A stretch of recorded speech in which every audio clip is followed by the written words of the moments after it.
Welcome to the Nightly Rant with your hosts, Mike and Torya. This is the show where we examine society from a sarcastic point of view. If you like insane conversations, this is definitely the show for you.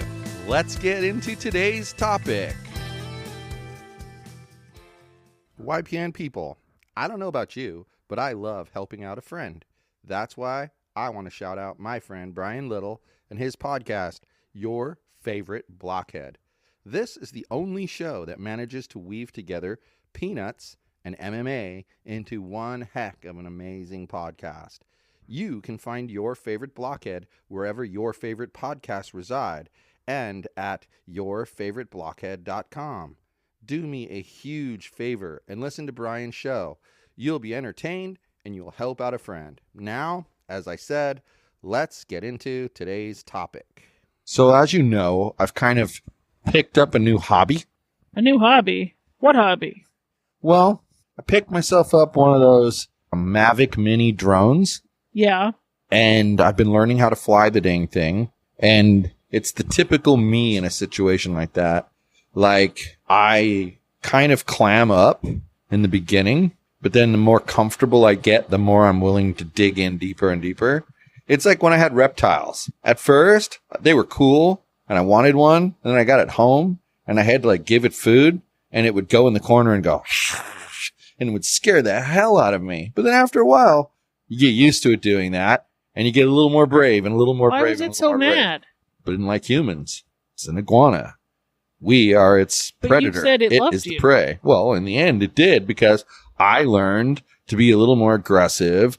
And I think what actually happens is we term it as aggressive, but I think it's confidence. You're just like, okay, I know you're going to hiss at me, so I don't even care. Go ahead and hiss. And you just put your hand right in there. Well, Miss Olive hisses at you, too. Yeah. But then after a while, he got used to like the feeding and stuff, and he would dig in. So it's like situation like this. I mean, it is what it is.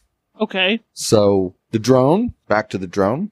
Back to the drone. That bad boy, I finally learned, like, first I went a little further away and then back. Then I went higher and back. Then I went further away and higher and back. You've had it for a while, too. Yeah. And I'm trying now to fly it at a minimum once a week. That's why I want to go fly it this weekend. He was so scared when he flew it over a lake. Well, yeah, it almost crashed into the lake, actually. That's when it had one of those low power warnings. I moved it all the way over out of the water. But, you know, I enjoy it. It's like a stress buster.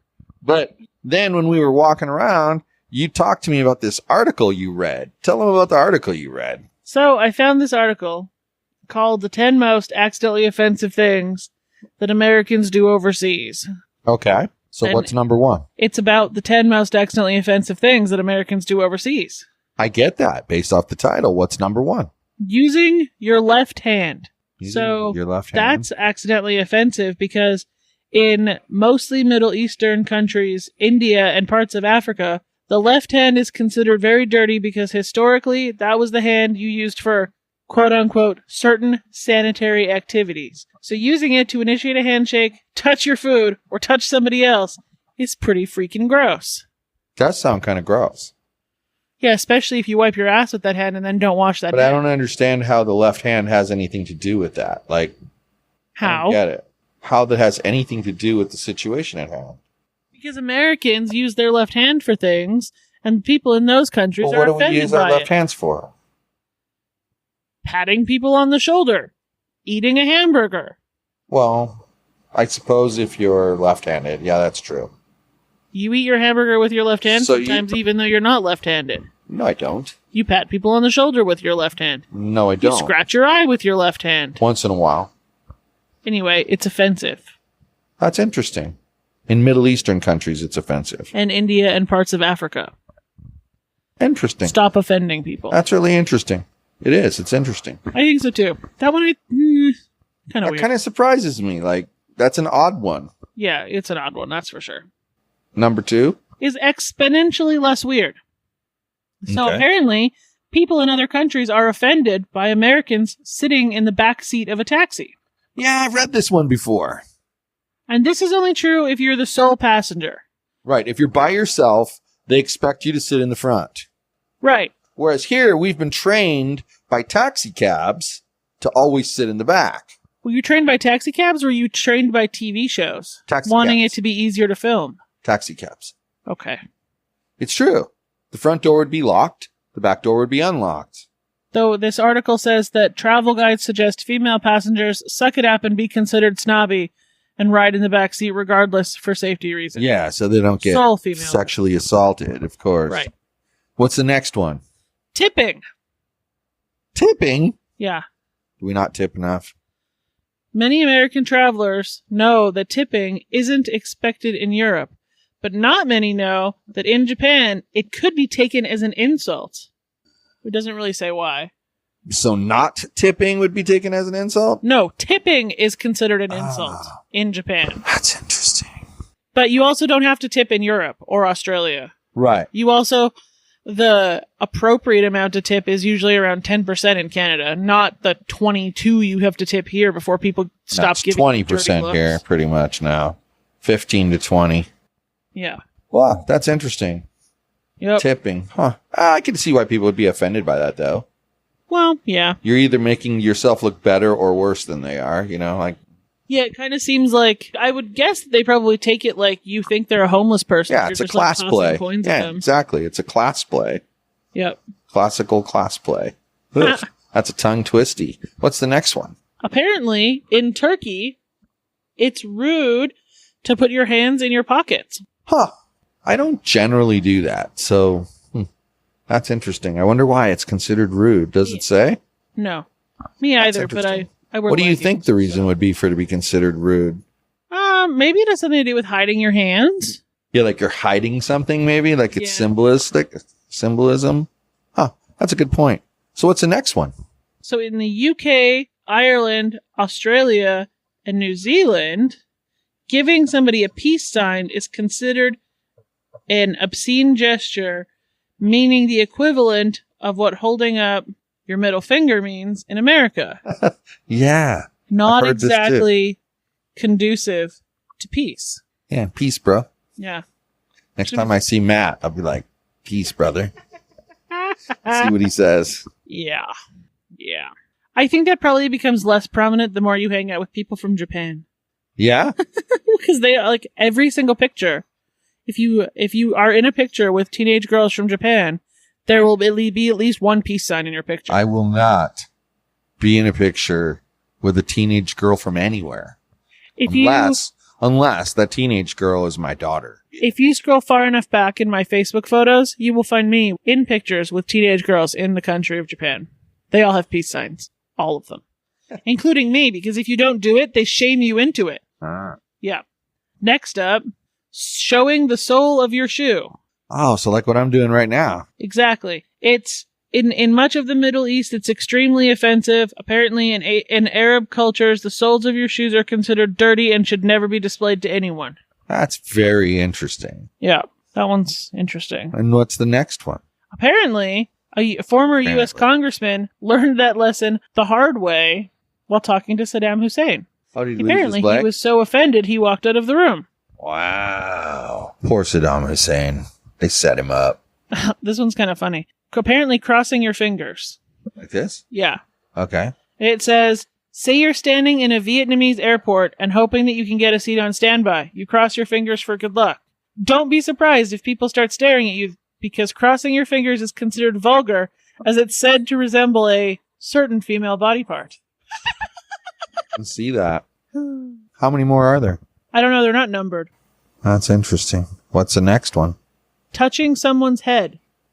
Uh-oh, I'm in trouble. You see a cute kid, you pat him on the head. Exactly. But it's a big no-no in countries with high Buddhist populations. Huh.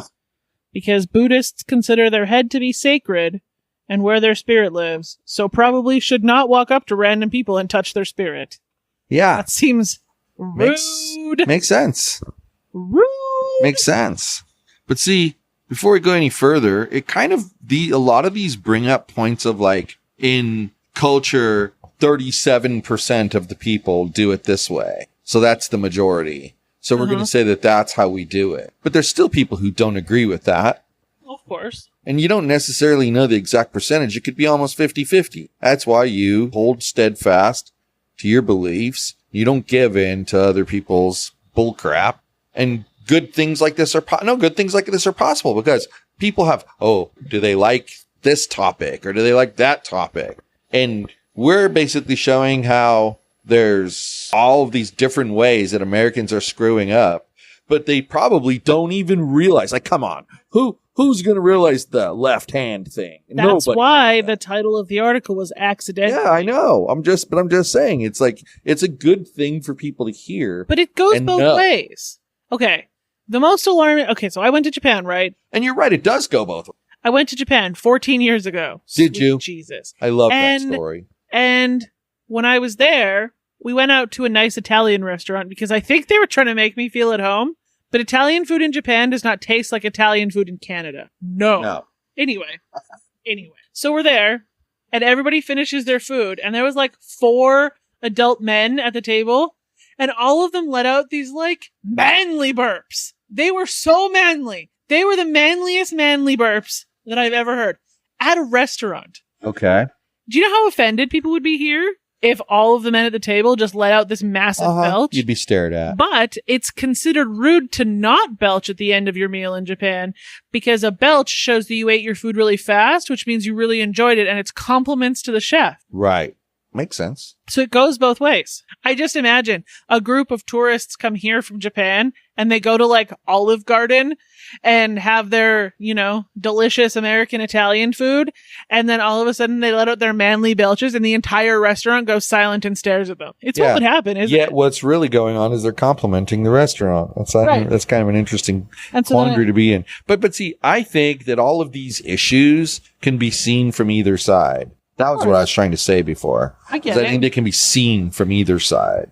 And I think that's the thing that people lose sight of is just because the quote majority believed a certain way, that might have been 50.1%, Like it could be such a teeny tiny majority. That's all the point I'm trying to make.